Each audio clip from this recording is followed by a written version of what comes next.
Zero. We gotta do the next video. No. It was just a prank.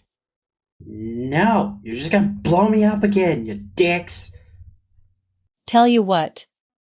We'll make popcorn and watch whatever you want later. Fine. What are we doing? Melee weapons. In today's video, we're going to be talking about unarmed, melee, as well as explosive weapons. We will be sorting melee weapons by swing speed and doing unarmed as their own category as they are affected by the Iron Fist perk rather than the Big Leagues perk like the rest of them. All weapons shown will have their most damaging mod applied. In addition, any attachments added by DLC will not be included and will be talked about at a later date. So without further ado, let's get it. Starting off with the unarmed category, this is by far the most neglected set of weapons in the game. There's only 4 of these, so I guess I'll just list them off. The boxing gloves are the weakest of the bunch, no surprises there. The knuckles, or knuckle duster, or brass knuckles, whatever you want to call them, are likely to be found on a raider very early on in the game, and you will need them because your other 2 options are very rare. The Deathclaw Gauntlet can be sold by merchants at level 20 or above, and can sometimes be found on raiders. How else do you get them? I actually have no idea, I never find these. Personally, I would go for the Power Fist myself. The damage output is about the same, but it only weighs 4 pounds, which is about a third of what the Deathclaw Gauntlet weighs with its extra claw. So yeah, that's all 4 of them. And now is a good time to mention that none of these weapons can be used when inside power armor. Alright, talking about each and every single melee weapon in this game would take quite some time. So I am just going to go with your top picks for each category. The slow melee weapons are going to be the baseball bat versus the super sledge, a debate that's probably as old as the game. So the baseball bat weighs 4 pounds, does 62 damage, plus a little bit of bleed from the blades, and is generally considered by most people to be the best one in the game. But for those of you that want the one that actually hits the hardest, then look no further than the super sledge, which does around 100 damage, but do keep in mind it weighs 20 pounds, which is pretty heavy for any weapon in this game, let alone just a melee. So it really comes down to personal preference. Do you want something really heavy that hits insanely hard, or do you want something that's light and still hits relatively hard? The medium speed category are pretty much all swords. Whether you want it French, Chinese, or flamin' hot is totally up to you. These are all actually a little bit better than I remember them being, and I think I'm going to start using them more. And for the fast category, the Ripper. No question, it's not even a contest. This handheld chainsaw has options for curved blades for an increased chance to disarm, or an extended blade for extra bleed damage. My only complaint is that we can't duct tape these onto our weapons and use them as bayonets. You know, like Gears of War? Seriously, how is that not a thing? Zero, that would break the Basher perk, which is already kind of OP at its final rank. Okay, fair point.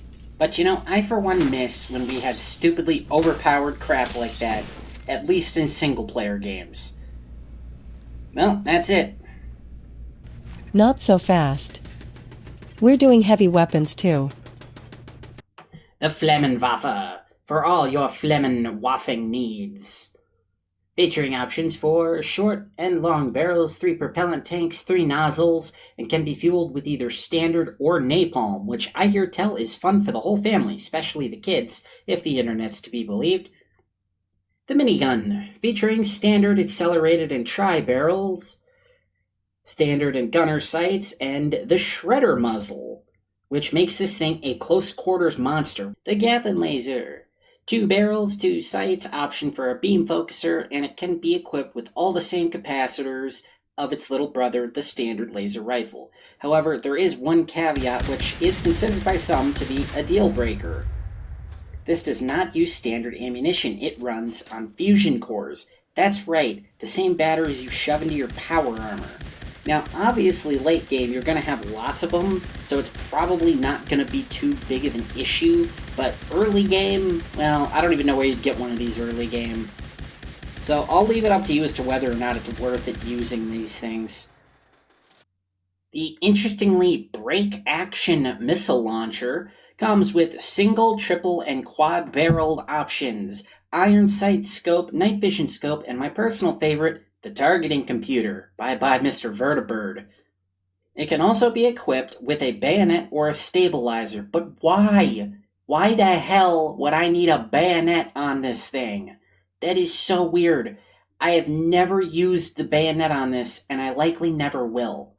And finally, here comes the Sun with the Fat Man launcher. Named after one of the nukes dropped on Japan back in 1945 at the end of World War II, this shoulder-mounted catapult is based on an actual design by the US military known as the Battle Group Atomic Delivery System, or BGADS, which had two variants, the M28 and M29, which could fire 1.25 miles, or about 2 kilometers, and 2.5 miles, or about 4 kilometers, respectively.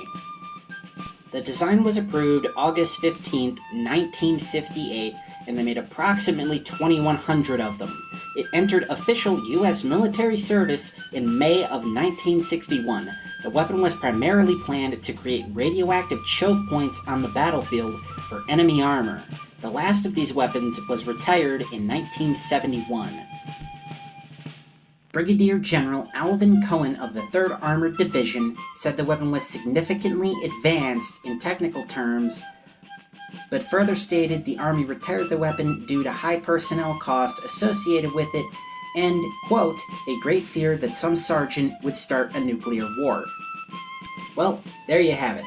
Nearly 20 years of prototyping and development cost, and it was for the most part never really used.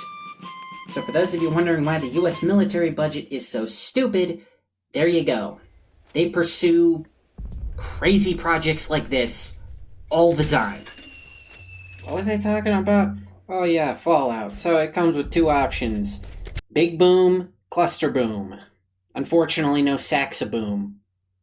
Well, that's it. Thanks for stopping by. Now somebody promised me popcorn and whatever I want to watch. And after reading that whole freaking history lesson, it'd better be good and buttery.